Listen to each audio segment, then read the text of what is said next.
E se existisse um mapa que não mostrasse cidades ou países, mas os próprios reinos da nossa consciência e da realidade, para desvendar uma estrutura fascinante do nosso universo, tanto o que está dentro quanto o que está fora de nós?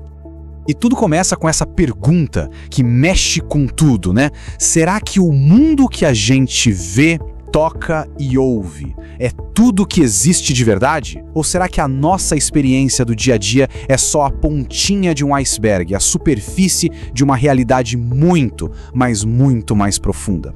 Bom, toda grande jornada precisa de um ponto de partida, certo? E a nossa começa exatamente aqui, no mundo que todo mundo conhece, o reino físico.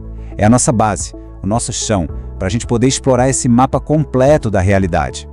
Esse primeiro reino, que a gente vai chamar de Framework 1, é basicamente o nosso palco de ação. Só que a ideia central aqui é revolucionária. Pensa só, esse palco não é algo fixo, algo que já estava aí. Ele é construído a todo momento com o material do nosso mundo interior. Os nossos pensamentos, as nossas crenças, as nossas emoções mais profundas. O ponto-chave é entender que pensamentos não são só fumaça. Eles são, na verdade, realidades eletromagnéticas, sabe? São forças ativas, criativas. Cada pensamento, cada emoção envia ondas que, aos poucos, vão se cristalizando até formar a matéria e os acontecimentos da nossa vida. Ok, então se o mundo lá fora é um reflexo do que está dentro, para onde a gente tem que olhar agora? Exato, a viagem se volta para dentro, para esse universo gigantesco e super complexo que é o nosso próprio ser. E para entender isso, a analogia da cebola é simplesmente perfeita. A nossa personalidade não é uma coisa só. Não é só esse eu que a gente usa no dia a dia. Pelo contrário, é uma estrutura com várias e várias camadas de consciência e todas elas nascem de um núcleo central, crescendo de dentro para fora. É o que chamam de self interior, ou a nossa identidade total. É a parte mais profunda e mais sábia de quem somos, a fonte de onde todas as outras camadas da cebola se originam. É uma inteligência que nos guia o tempo todo, mesmo que a nossa mente consciente nem perceba. E olha, esse universo interior é de uma riqueza impressionante. Dentro dele existem outros estados de consciência, sentidos que vão muito além dos 5 que a gente conhece, o reino gigantesco dos sonhos, uma percepção do tempo que não é linear e até linguagens simbólicas super profundas. É um ecossistema inteiro aqui dentro. Pensa assim, a gente tem os sentidos para perceber o mundo físico, né?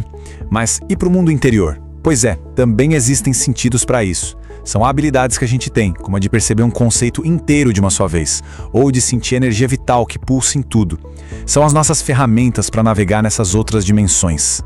E aqui, a ideia de sonho muda completamente. Não é só fantasia, sabe? O reino dos sonhos é apresentado como uma dimensão real, uma realidade tão válida quanto a física. A diferença é que lá a consciência cria o ambiente diretamente com o pensamento, de forma instantânea. Incrível, né? Isso nos leva para a próxima parte do nosso mapa. Se o mundo físico é o palco e o ser interior é o ator, de onde vem o roteiro? Onde é que os planos para nossa realidade são criados? É aí que entra o Framework 2. Ele é descrito como um meio criativo imenso, uma espécie de paisagem espiritual que guarda todas as possibilidades, todos os planos e sonhos de todos os seres. É o campo do potencial puro, de onde absolutamente tudo surge. E essa comparação aqui deixa tudo bem claro. Enquanto o Framework 1 é a zona da manifestação, o palco do efeito, o Framework 2 é a zona do planejamento, a fonte da causa. Onde um é sobre experiência e ação, o outro é sobre probabilidades e potenciais infinitos. Um é o resultado, o outro é a origem. Então, como é que as coisas saem do planejamento e viram realidade? O processo segue mais ou menos 3 passos. Primeiro, surge um desejo genuíno, alinhado com o nosso self interior. Esse desejo funciona como um ímã lá no Framework 2, atraindo tudo que é necessário. E por fim, ele se precipita, se cristaliza como uma experiência real aqui no Framework 1. Mas, claro, entender esse mapa não é só um exercício intelectual, né? Isso tem implicações muito profundas na forma como a gente pode navegar pela vida de um jeito muito mais consciente. E olha só, a jornada não para por aqui. Esse material sugere que existem dimensões ainda mais profundas, como a 4ª e a 5ª, que guardam chaves ainda mais importantes para a gente entender quem somos de verdade. A exploração, pelo visto, é contínua. E aqui está a grande virada de chave de tudo isso. Se o nosso universo interior é a causa do nosso universo exterior, então ter um mapa claro de como essa estrutura funciona se torna uma ferramenta poderosa demais. A gente deixa de ser só um passageiro na vida e passa a ser o navegador da nossa própria experiência. Isso tudo nos deixa com uma última reflexão, que talvez seja a mais importante de todas. Se os pensamentos realmente criam a realidade, que realidade está sendo criada agora mesmo? A resposta, como esse mapa sugere, está dentro de cada um de nós. Agradeço a companhia nessa exploração.